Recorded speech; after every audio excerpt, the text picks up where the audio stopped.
اعوذ باللہ من الشیطان الرجیم، بسم اللہ الرحمن الرحیم۔ الصلاۃ والسلام علیک یا سیدی یا رسول اللہ وعلی ازواجک و اصحابک و آلک یا سیدی یا حبیب اللہ۔ الحمدللہ، لاہور شہر سے یہ تیسرا پروگرام ہے گالی کی حقیقت کے عنوان پر۔ اب ظاہری طور پر یہ بڑا عجیب موضوع ہے، ٹاپک کچھ ڈیفرنٹ محسوس ہوتا ہے، لیکن آج کے زمانے میں بھی اس کی اہمیت اتنی ہی زیادہ ہے جتنی کہ باقی سائنسی علوم کی ہے۔ اگر سائنس ضروری ہے تو اس کے ساتھ ساتھ دین، مذہب، یہ سارے معاملات بھی ضروری ہیں، بلکہ زیادہ ضروری ہیں۔ اب آپ یہ دیکھیں کہ گالی کی حقیقت پہ پچھلے دو پروگراموں میں آپ کو یہ بتایا گیا، اور آپ جانتے بھی ہیں کہ اللہ تعالیٰ نے ابلیس کا نام بدل کے شیطان رکھ دیا۔ تو یہ کافر کے لیے ہے، یعنی کافر اور منافق ان کے معاملات الگ ہیں اور مومنین کے معاملات الگ ہیں۔ پھر یہ کہ جب شیطان نے یہ کہا کہ جی میں ان سے بہتر ہوں، میں اس سے بہتر ہوں، میں آگ سے بنا ہوں، تو اللہ تعالیٰ نے لَقَدْ خَلَقْنَا الْإِنسَانَ فِي أَحْسَنِ تَقْوِيمٍ کی دلیل نہ ارشاد فرمائی، یعنی تعظیم نبی کے منکر کے لیے دلیل نہیں ہوتی، براہ راست گالی ہوتی ہے، لعنت ہوتی ہے۔ اور اس کا ایک اور ثبوت آپ دیکھیں سورۃ الحجر میں بھی قرآن پاک میں بیان کیا گیا۔ تو اب ہم سورۃ الحجر میں سے گالی کی حقیقت کو مزید سمجھنے کی کوشش کرتے ہیں۔ اعوذ باللہ من الشیطان الرجیم، وَلَقَدْ خَلَقْنَا الْإِنسَانَ مِنْ صَلْصَالٍ مِّنْ حَمَإٍ مَّسْنُونٍ۔ یہ سورۃ الحجر کی 26ویں آیت ہے، جہاں سے کہ تیسرا رکوع شروع ہوتا ہے۔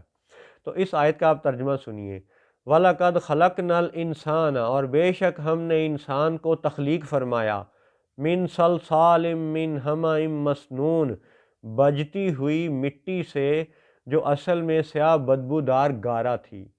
یعنی یہاں پہ انسان کا بھی ذکر ہوا، سلسال کا بھی اور حمأ مسنون کا بھی۔ پھر اگلی آیت میں ذکر ہے وَالْجَانَّ خَلَقْنَاهُ مِن قَبْلُ مِن نَارِ السَّمُومِ، اور جن کو یعنی جنات کو خلقناہ تخلیق فرمایا، من قبل اس سے پہلے، قبل، من نار السموم بے دھوئیں کی آگ سے۔ اب یہاں تک آپ یہ دیکھیں کہ 26 اور 27 نمبر آیات میں بڑے دلچسپ نکتے ہیں، ان کا خلاصہ آپ یہ سماعت فرمائیں کہ وَالْجَانَّ خَلَقْنَاهُ مِن قَبْلُ، کہ جنوں کو قبل پہلے سے تخلیق کر دیا گیا تھا۔ لیکن حقیقت یہ ہے کہ جنات میں سے ابلیس نے سجدہ نہ کیا، لیکن حکم تو تھا کہ سجدہ کرو، آدم علیہ السلام کو سجدہ کرو، حالانکہ آدم علیہ السلام بعد میں تخلیق ہوئے۔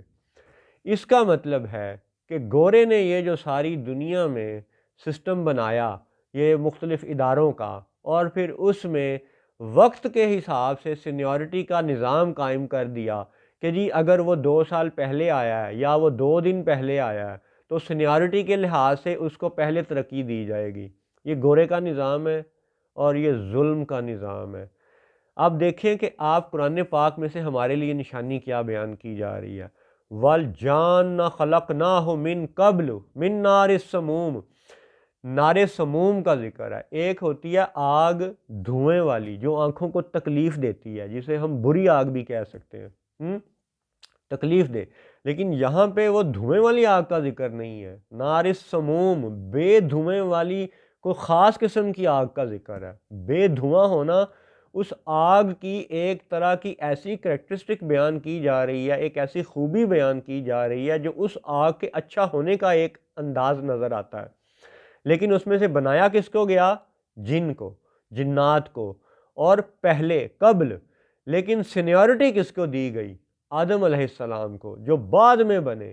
لہٰذا یہ جو ہماری ساری دنیا میں اور پاکستان میں بھی وقت کے لحاظ سے سینیورٹی کا جو قانون بنایا گیا ہے کہ جی 2 دن پہلے یا 2 سال پہلے جو جج آ گیا ہے اب وہی ترقی کرے گا اور سینیورٹی کے عہدے پر فائز ہوگا، یہ نظام ٹھیک نہیں ہے۔ ٹھیک ہے، اصل یہ ہے کہ سینیورٹی اور خلافت اس کو ملے گی جو اللہ تعالیٰ اور انبیاء و صالحین کے معاملات کو صحیح جاننے والا ہوگا، جو صاحب روح ہوگا۔ تو یہ موضوع دوسری طرف چلا جائے گا۔ ابھی آپ یہ سمجھیں کہ جن پہلے پیدا ہوئے، لیکن حکم یہ دیا گیا کہ آدم کو سجدہ کرو جو بعد میں پیدا ہوئے۔ اب جب آدم علیہ السلام کا ذکر ہے تو اگلی آیات بھی سنیے۔ وَإِذْ قَالَ رَبُّكَ لِلْمَلَائِكَةِ إِنِّي خَالِقٌ بَشَرًا مِّن صَلْصَالٍ مِّنْ حَمَإٍ مَّسْنُونٍ۔ اب اس آیت میں اس واقعے کا ذکر ہے کہ جب فرشتوں کو یہ کہا جا رہا ہے کہ سجدہ کرنا ہے، ٹھیک ہے، اور بنایا کس کو ہے؟ بشر کو، صلصال سے اور حمائم مسنون سے۔ اب آپ پھر سنیے، وَإِذْ قَالَ رَبُّكَ لِلْمَلَائِكَةِ، اور یاد کرو جب تمہارے رب نے فرشتوں سے فرمایا، انی خالقم بشرم من صلصال من حمائم مسنون۔ اب یہاں پہ یہ کس کا ذکر ہے؟ بشر کا، صلصال کا، حمائم مسنون کا، اور کس کے حوالے سے؟ سیدنا آدم علیہ السلام کے حوالے سے ذکر ہو رہا ہے کہ فرمایا کہ میں آدمی کو بنانے والا ہوں بجتی مٹی سے جو بدبودار سیاہ گارے سے ہے۔ فَإِذَا سَوَّيْتُهُ وَنَفَخْتُ فِيهِ مِن رُوحِي فَقَعُوا لَهُ سَاجِدِينَ، تو جب میں اسے ٹھیک کر لوں اور اس میں اپنی طرف کی خاص معزز روح پھونک دوں تو اس کے لیے سجدے میں گر پڑنا۔ فَسَجَدَ الْمَلَائِكَةُ كُلُّهُمْ أَجْمَعُونَ إِلَّا إِبْلِيسَ أَبَىٰ أَن يَكُونَ مَعَ السَّاجِدِينَ۔ تو جب میں اسے ٹھیک کر لوں اور اس میں اپنی طرف کی خاص معزز روح پھونک دوں تو اس کے لیے سجدے میں گر پڑنا، تو جتنے فرشتے تھے سب کے سب سجدے میں گرے سوائے ابلیس کے۔ اس نے سجدہ والوں کا ساتھ نہ دیا۔ قالا یا ابلیس ما لک اللہ تکون مع الساجدین، فرمایا اے ابلیس تجھے کیا ہوا کہ سجدہ کرنے والوں سے الگ رہا؟ قال لم اکن لاسجد لبشر خلقتہ من صلصال من حمأ مسنون، بولا مجھے زیبا نہیں کہ بشر کو سجدہ کروں جسے تو نے بجتی مٹی سے بنایا جو سیاہ بدبودار گارے سے تھی۔ تو ابھی آج کے پروگرام میں ہم اتنا ہی تلاوت کرتے ہیں اور اسی کا مفہوم سمجھتے ہیں، اور آپ غور کریں کہ حضرت آدم علیہ السلام کے لیے آیت نمبر 28 میں جو اللہ تعالیٰ کا ارشاد ہے اس میں بشر کا بھی ذکر ہے، صلصال کا بھی ذکر ہے، حمائم مسنون کا بھی ذکر ہے۔ اور پھر آگے چل کے تو یہ آیت نمبر 33 میں جو کالا، اب یہاں پہ کالا سے مراد ابلیس کا بیان ہے، اس نے کہا کالا لبشر خلقتہ من صلصال من حمأ مسنون، یعنی آپ ذرا موازنہ کریں، کمپیریزن کریں، لفظوں پہ غور کریں۔ اللہ تعالیٰ کے ارشاد میں ذکر ہے بشر کا، صلصال کا اور حمأ مسنون کا، اور شیطان کا جو بیان ہے جو کہ سورۃ الحجر کی آیت نمبر 33 میں ہے، اس میں بھی کیا ہے؟ اس نے بھی بشر کہا، صلصال کہا، حمأ مسنون کہا۔ تو اب آپ غور کریں، تینوں وہ الفاظ جو اللہ تعالیٰ نے ارشاد فرمائے بعین ہی، تینوں وہی الفاظ شیطان نے بھی کہے، تو پھر لعنت کیوں پڑی؟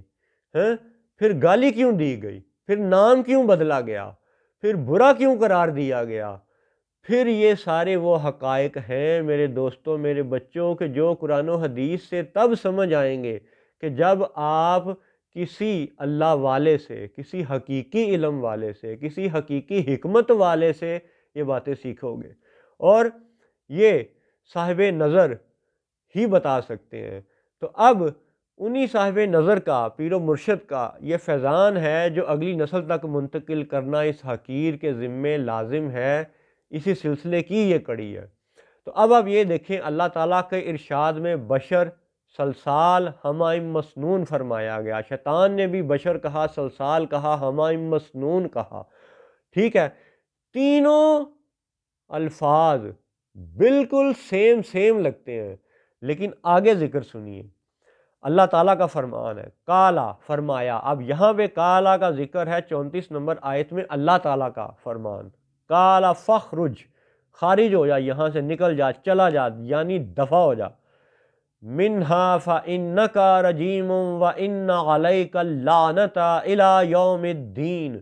اب یہاں پہ اللہ تعالیٰ کا ارشاد آپ سماعت فرمائیں، قال فاخرج، خارج ہو جا، نکل جا، جنت سے چلا جا۔ منہا فإنک رجیم، کہ تو رجیم ہے، تو وہ ہے جس پہ پتھروں کی برسات ہوگی، جس کو پتھر مارے جائیں گے، جس کو پتھر پڑیں گے، جو رجیم ہے، جو پتھروں کے قابل ہے۔ اور آج بھی آپ دیکھیں کہ اس کو اور اس کے نشان کو، یعنی وہ جو حج کے موقع پہ وہ کنکریاں ماری جاتی ہیں، رجم کیا جاتا ہے، تو اس رجیم کو آج بھی پتھر پاڑ رہے ہیں۔ اور پھر فرمایا وَإِنَّ عَلَيْكَ اللَّعْنَةَ إِلَى يَوْمِ الدِّينِ، یعنی قیامت تک تیرے پہ لعنت ہے۔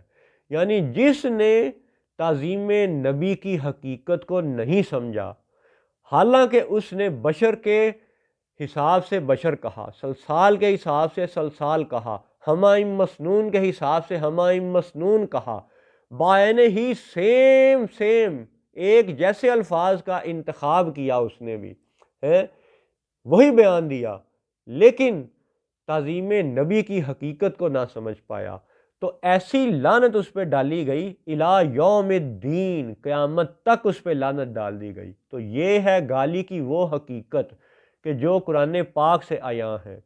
اور فَإِنَّكَ رجیم، اسے رجیم قرار دیا گیا، جسے پتھر مارے جائیں گے، جس پہ رجم کیا جائے گا، تو وہ آج بھی پتھر کھاتا ہے اور اس کا نشان بھی پتھر کھاتا ہے۔